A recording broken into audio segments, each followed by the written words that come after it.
Assalamualaikum warahmatullahi wabarakatuh. Sebelumnya, perkenalkan nama saya Zikri Adi Nugraha, mahasiswa Universitas Pelita Bangsa, Program Studi Teknik Industri.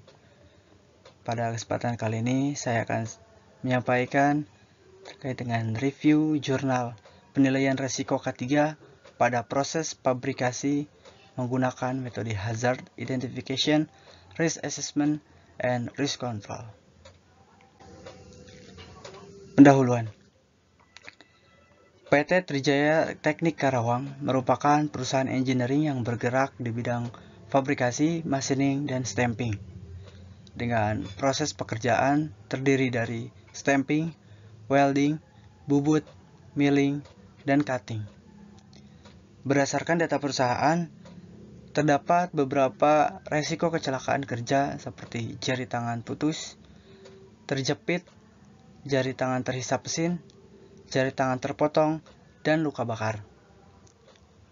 Metode hierarchy atau Hazard Identification and Risk Assessment Control merupakan salah satu metode yang efektif terkait dengan identifikasi dan pengendalian risiko sebagai bagian dari upaya pencegahan cedera dan penyakit akibat kerja.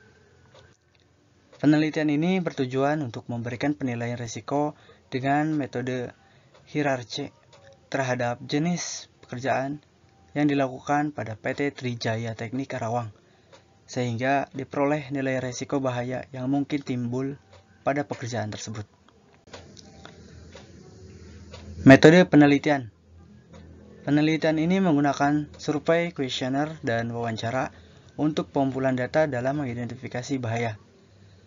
Terdapat 5 orang responden, yaitu diantaranya 1 operator stamping, 1 operator welding, 1 operator bubut, 1 operator milling, dan 1 operator cutting. Alat penilaian risiko yang berupa peningkatan matriks risiko yang merupakan kombinasi dari parameter likelihood dan severity dengan simbol E berarti risiko ekstrim, T berarti risiko tinggi, S berisiko sedang, dan R berisiko rendah. Kombinasi likelihood dan severity dapat menentukan penilaian risiko karena hasil perhitungan yang dirumuskan sebagai L kali S. Sebagai berikut contoh hasil kemungkinan dan konsekuensi digambarkan dalam tabel. Hasil dan pembahasan. Tahap pertama, memasuki identifikasi bahaya. Hazard Identification dilakukan dengan cara memeriksa tiap area kerja dan proses kerja untuk mengidentifikasi semua potensi bahaya suatu pekerjaan. Secara keseluruhan, PT Trijaya Teknik Karawang sudah menerapkan kesehatan dan keselamatan kerja dalam proses produksinya. Kan tetapi ada saja beberapa pekerja yang tidak mematuhi aturan yang sudah dibuat, seperti tidak menggunakan APD, tidak menghiraukan himbauan perihal penerapan K3, melepas APD pada saat proses pekerjaan berlangsung. Selain itu, di PT Trijaya Teknik Karawang masih lemah dalam penerapan sistem dan aturan K3. Bahkan, belum ada departemen K3 yang memang dikhususkan untuk mengurusi perihal K3. Pekerja yang ahli di bidang K3 merangkap jabatan menjadi direktur operasional, sehingga penerapan K3 itu sendiri tidak dapat berjalan dengan maksimal. Kemudian masuk ke tahap penilaian risiko. Tingkatan risiko dalam penilaian ini berdasarkan perbandingan tingkat kemungkinan terjadinya suatu risiko atau likelihood dengan tingkat keparahan yang terjadi atau severity. Hasil risk assessment pada proses pekerjaan ini mendapatkan 4 kategori risk level, yaitu risiko rendah atau low risk, risiko sedang medium risk, risiko tinggi high risk, dan risiko ekstrim atau extreme risk. Berikut persentase risk assessment yang didapat.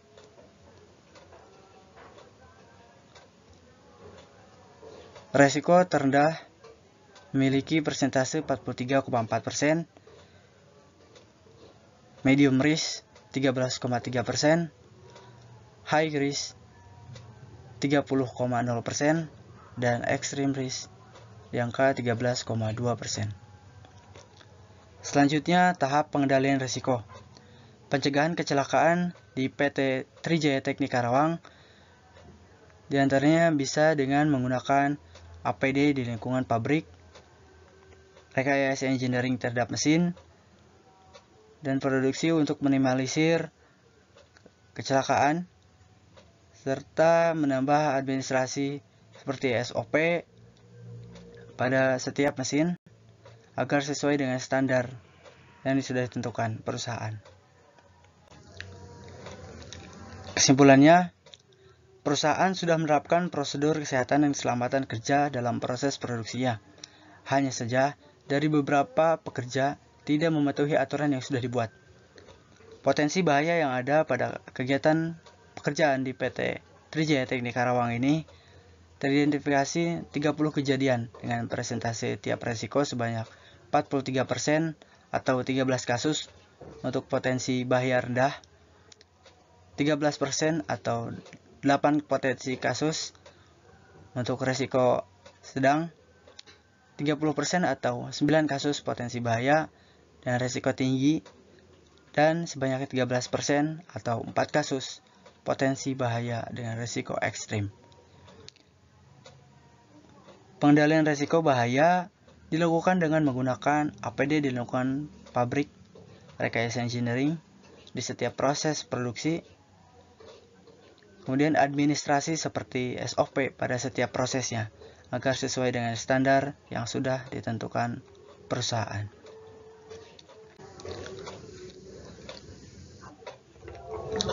Baik, sekian presentasi yang dapat saya sampaikan. Terima kasih atas atensinya. Assalamualaikum warahmatullahi wabarakatuh.